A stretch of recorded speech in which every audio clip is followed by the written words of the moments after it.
Bismillahirrahmanirrahim. Assalamualaikum warahmatullahi wabarakatuh. Sobat-sobat ngabarin kabar, semoga selalu dalam keadaan sehat walafiat, serta diberikan rezeki yang halal, berkah, lancar, dan juga banyak. Pengacara TPUA Ahmad Hosinuddin ya. Dan juga pengacara Pak Jokowi, Pak Rifai, bertemu di Madilog, Forum Keadilan TV. Mereka memberikan pandangannya masing-masing. Dan ada satu kalimat yang membuat gua empat sama itu pengacara TPUA. Pak Jokowi diibaratkan ayam mau mati. Wengsek kalau kata orang Cina mah. Kalau maksudnya kayak ini apa? Ngomongnya ini wengsek gitu. Ya, bagaimana perbincangannya? Mari kita simak saja bersama. Let's go. Mungkin saja ijazah ini benar, ada. Tapi Saudara Joko Widodo memperlama proses itu sehingga apa? Perseteruan anak bangsa makin menjadi-jadi. Dan ada manfaatnya apa? Ya bisa jadi manfaatnya justru akan mengadu domba anak bangsa. Saya belum bisa paham. Jokowi memperpanjang-panjang masalah, mengulur-ngulur waktu untuk memperlihatkan ijazah. Nah, yang pertama karena ijazah itu bodong kemungkinannya.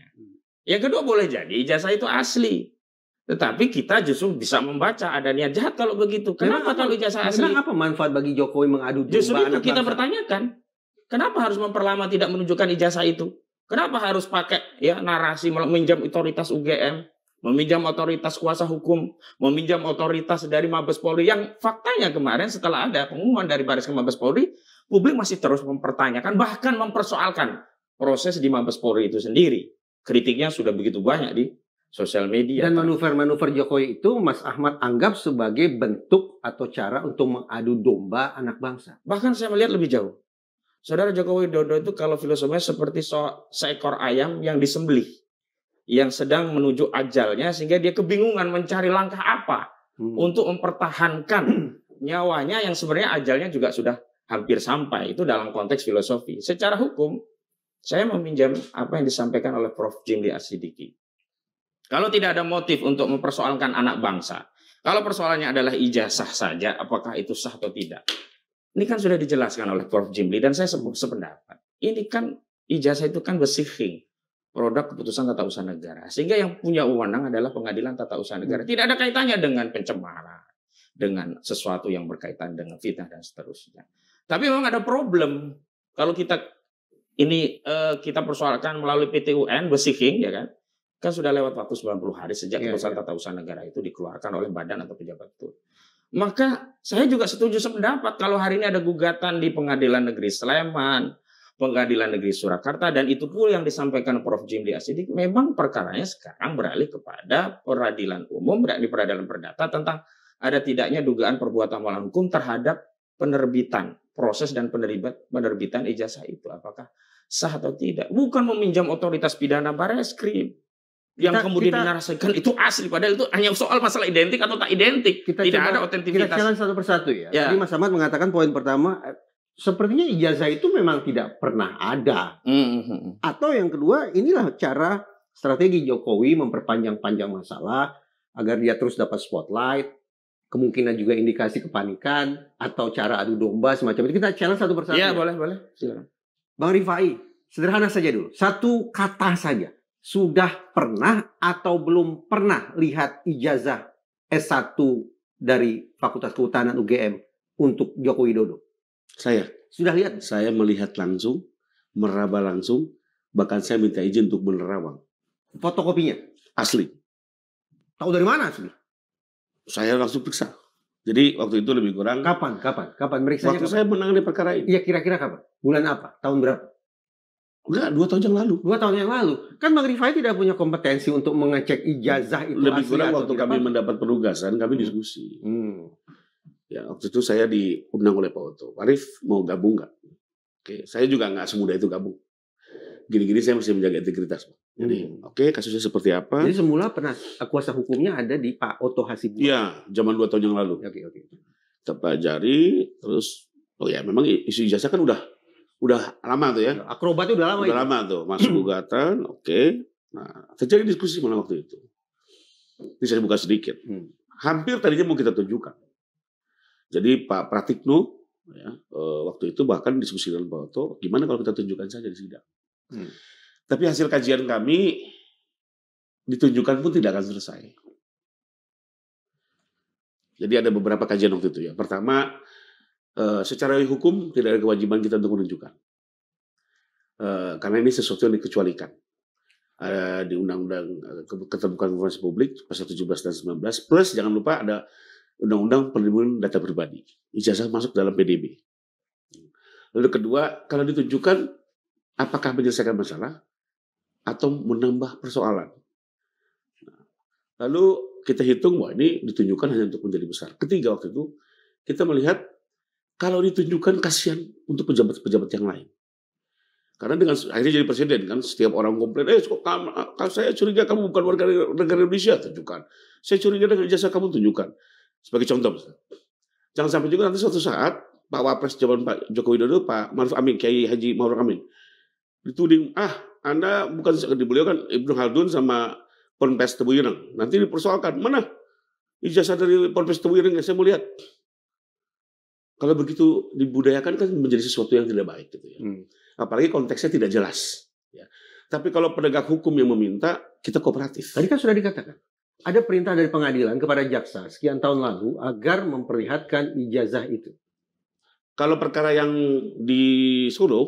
Kita nggak pernah ikut. Itu yang menangani bukan Pak Jokowi. Itu clear ya. Pak Jokowi bukan pelapor, kami tidak terlibat, itu yang menangani pihak kepolisian. Terus ada lagi pembahasan, di perkara perdata kemarin dimintakan, ini juga jangan diplesetkan. Di perkara perdata yang berjalan ini masih dalam taraf mediasi, belum masuk pokok perkara. Kedua, yang meminta adalah mediator, bukan hakim. Ketiga, mediator pun meminta ini karena permintaan penggugat, bukan inisiatif mediator untuk diminta ditunjukkan. Tapi kalau hakim yang meminta, pasti kita tunjukkan. Sebagai contoh, kita sudah tunjukkan berkali-kali. Pertama, kita tunjukkan waktu ada wartawan. Pak Jokowi tunjukin. Di Solo. Itu wartawan-wartawan punya integritas semua loh, media mainstream, tunjukin. Kalau memang nggak ada, nggak mungkin loh. Dan itu adalah ijazah yang diperlihatkan ke Bang Rifai, kuasa hukum pada dulu itulah yang diperlihatkan. Iya. Bahkan beliau tunjukkan dari SD, SMP, SMA, semua ditunjukin. Padahal menjadi poin kita kan yang kuliah ya. Nah, jadi waktu ada wartawan dia tunjukin. Lalu kedua, waktu di Polda ditunjukin. Itu sempat terjadi perdebatan, saya buka sedikit. Jadi waktu kamu mau bikin LP, mereka bilang pertama harus tunjukkan ijazah. Kita bilang, Pak, ini ijazah di Solo. Bagaimana kalau fotokopi dengan legalisasi? Ada sebagian di petugas piket bilang boleh, tapi last minute bilang tidak boleh. Sehingga kami juga cukup kecewa waktu itu di Polda. Terpaksa kita berangkatkan itu ijazah dari mana? Solo. Dari Solo. Kita tunjukin lagi, ternyata hanya diperlihatkan saja, dikembalikan. Karena kalau di Polda itu memang seperti itu. Kalau kita laporkan penyerobotan pun, sertifikat tanahnya dilihat dulu gitu. Jadi pada saat melakukan dumas, ijazah itu diperlihatkan. Ya. Kemudian dibawa kembali oleh Joko Widodo. Betul. Dibawa pulang ke Solo. Karena waktu itu juga kami berdebat dengan penerima laporan. Pertama, tujuan apa Anda melihat ini aslinya? Karena nanti juga di penyidikan silakan dilihat. Anda kan baru penerima laporan, tapi udah bilang ini protap. Anda ikuti bisa masuk laporan, kalau nggak ikuti laporan tidak kita terima. Jadi sempat terjadi perdebatan kami dengan STPL di Polda. Tapi kita ikutilah. Nah terakhir kemarin Barreskrim ya, diminta untuk menghadirkan dan ternyata ditahan selama 2 minggu. Ternyata dilakukan uji lapor. Mabes Polri. Jadi intinya ada barang itu gitu ya. Tapi memang kita tidak akan memberikan untuk sesuatu yang kita anggap tidak ada urgensinya. Ya, apalagi untuk orang-orang yang selama ini memang kita lihat dalam perjalanannya memang menyerang terus. Bagaimana kalau saya balik begini Bang Rifai? Kalau Bang Rifai kan tadi mengkhawatirkan bahwa seandainya diperlihatkan ke publik, ini justru akan memperpanjang masalah. Betul. Buat semakin gaduh. Tapi saya justru merasa ketika Joko Widodo tidak kunjung memperlihatkan ijazah palsunya, justru ini bola panas ini terus melebar kemana-mana. Ya apa nggak percaya dengan lembaga-lembaga wartawan nih yang independen? Apa kita nggak percaya mereka sudah lihat langsung di Solo? lembaga kepolisian, apa nggak dipercaya? Wartawan bisa lihat, tetapi wartawan juga tidak punya kompetensi dan pada untuk saatnya, menguji itu. Pada saatnya nanti di pengadilan akan tunjukkan, Pak Jokowi kan janji. Kalau diminta hakim, kami akan tunjukkan. Hakim yang minta ya. Nah, di sisi lain begini juga soal menunjukkan ini gitu ya. Kita udah prediksi dari 2 tahun yang lalu, Bang. Dan terbukti pada saat UGM, bayangkan, lembaga sekelas UGM menampilkan ijazahnya di layar besar, di kampus resmi dengan alumni dan ada dekan dan rektor, sudah menjelaskan, bukannya selesai kan? Sebenarnya kalau yang normal nih, nggak ada kebencian, penjelasan UGM enough dong. Bang, sekarang kalau menguji sertifikat, kasihnya nanya siapa? Nanya Puslapor atau nanya BPN? BPN. Kalau bukan Abang punya SIM, menguji kasihnya nanya Dirlantas atau nanya Puslapor? Dirlantas. Instansi penerbit itulah satu-satunya, dan sudah banyak jurisprudensinya. Kita kan sengketa soal ijazah ini di MK banyak sekali. MK bilang keputusan penerbit kok. Jadi buat kita sebenarnya sudah selesai kemarin tuh UGM, tapi ya dikejar terus sampai lagi-lagi loh. Kami yang dilaporkan ke Barreskrim loh, Bang. Kami sudah duduk diam, tenang-tenang hari tua dengan anak cucu ya. Beliau ingin istirahat, ingin kegiatan sosial. Tahu-tahu akhir tahun kami dilaporkan di Barreskrim. Siapa yang mulai? Clear. Poin nomor 1 bahwa Bang Rifai selaku kuasa hukum Jokowi sudah betul-betul melihat, bahkan memegang atau menyentuh ijazah itu. Bahkan mohon maaf mungkin dari semua tim saya yang agak sedikit kurang ajar, Bang. Yaitu? Ya. Karena saya juga tidak pernah, saya bukan orang politik, saya tidak mengkultus klien adalah klien. Jadi saya satu-satunya yang waktu dikasih ijazah itu saya raba, saya lihat materai-nya, saya lirik, saya begini. Seperti mengecek uang palsu gitu. Dan beliau ngeliatin. Yang lain mungkin hanya lihat begitu. Buat saya, kalau saya belum teryakinkan, bagaimana saya bisa meyakinkan? Itu satu-satunya ijazah yang dikeluarkan UGM ya, bukan ijazah pengganti, mungkin yang asli hilang, yang itu terbakar. Betul. Itulah satu-satunya ijazah. Oke, poin pertama bahwa apakah ijazah itu ada atau tidak, Bang Rifai menyatakan 100% barang itu ada dan asli. Ya. Saya melihat dengan mata kepala. Ya, barang itu ada, ditunjukkan. Sekali lagi, saya tidak bisa bilang ini pasti asli, karena buat saya untuk menguji ini lapor paling penting. Betul. Tadi saya katakan, Bang Rifai walau bagaimanapun kan tidak punya kompetensi untuk. Tapi diserahkan oleh beliau. Saya juga melihat, saya tidak melihat ada sedikit pun kecurigaan. Bahkan begini, mohon maaf. Waktu itu yang jadi perhatian saya adalah materai. Karena ijazah kita juga rata-rata tidak pakai materai. Saya tidak pakai materai. Oke, saya perhatikan materai. Tapi langsung logika hukum saya begini. Kalau memasuk, pasti dibuat normal. Tidak ada materai. Justru ada materai ini dibuat spesifik. Tinggal dicek apakah ijazah yang lain bermaterai juga. Karena itu tidak biasa. Justru dengan ada materai ini buat saya ini intuisi real.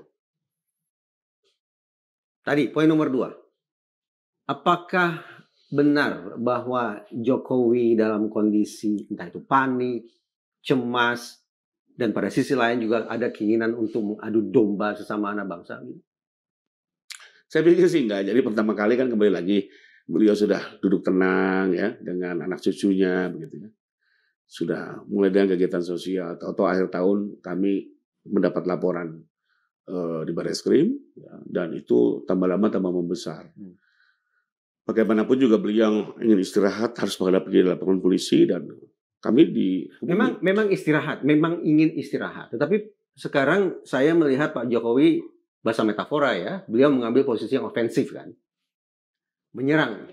Pertanyaan saya, enggak, makanya mau saya jelasin. Perubahan sikap dari yang dulu terkesan defensif kemudian jadi ofensif ini berdasarkan dorongan dari kuasa hukum atau keinginan dari Jokowi Widodo sendiri?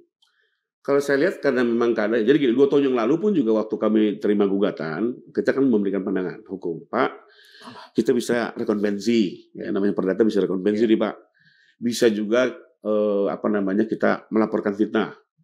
Beliau bilang udah jangan hadapi saja gugatan, nyatakan kebenaran, bahkan dia bilang kalau perlu tunjukkan ditunjukkan.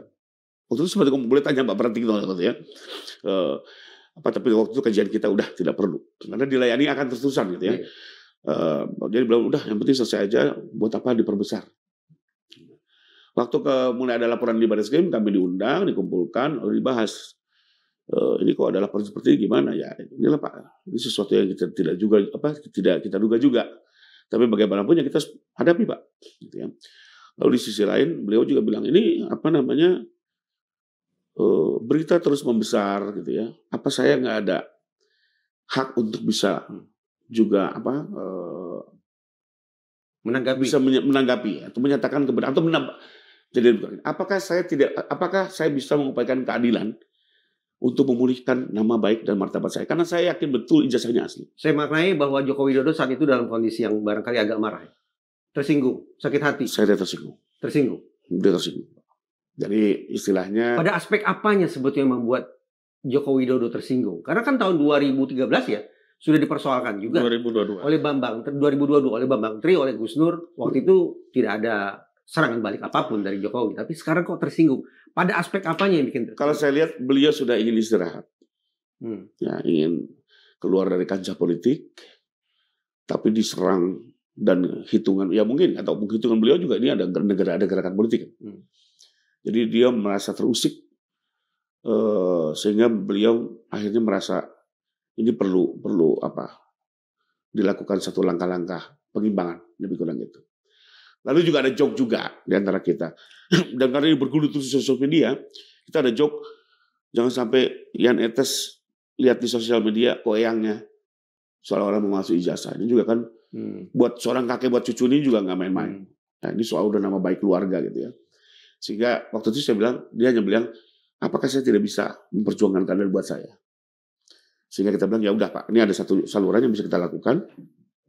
Kita bisa menggunakan upaya hukum pidana. Perbincangan itu dilakukan hanya dengan Joko Widodo atau dengan keluarga Joko Widodo? Nah, ada tim lawyer dan Pak Joko Widodo. Oke.